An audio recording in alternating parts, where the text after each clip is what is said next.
Good morning and welcome back. Today we're going to do a little learning scale discussion activity. And the directions say to use the scale below to rate yourself based on the writing standards. Be sure to explain your answer in order to get credit for this assignment. Remember, it's not good enough just to give yourself a score. You also need to explain why you think you are at that level.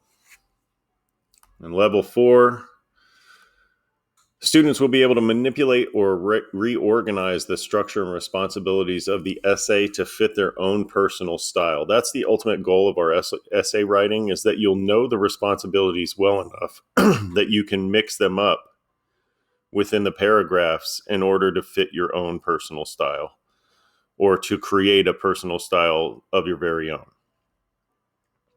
Now, the two standards we're going to focus on are ELA 7C 1.3 and 1.4. Those have to do with argumentative and expository writing.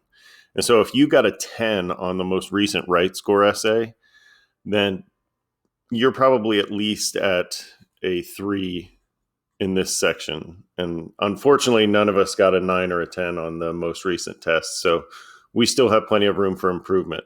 The good news was that most of us ended up in the average to well above average range. And so we're on our way to some really above average to near perfect essays.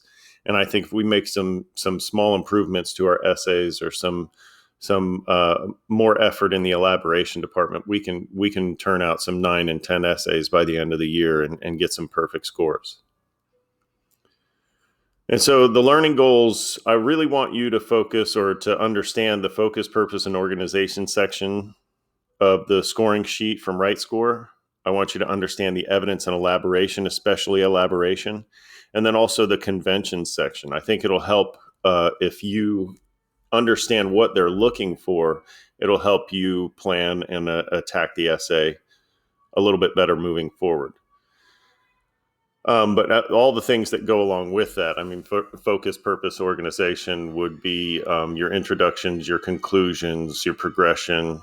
Evidence and elaboration has to do with your citations and your explanations and word choice, and conventions has to do with punctuation, grammar, spelling, capitalization, things like that. And so we'll touch on all those things as well. And then finally, if you're a level 1, you're just getting started. You're not sure about any of this stuff, or maybe you're in between levels. You're a 1.5 or a 2.5 or a 3.5. But wherever you fall, just make sure you give a good explanation of why you think that's where you fall on that scale.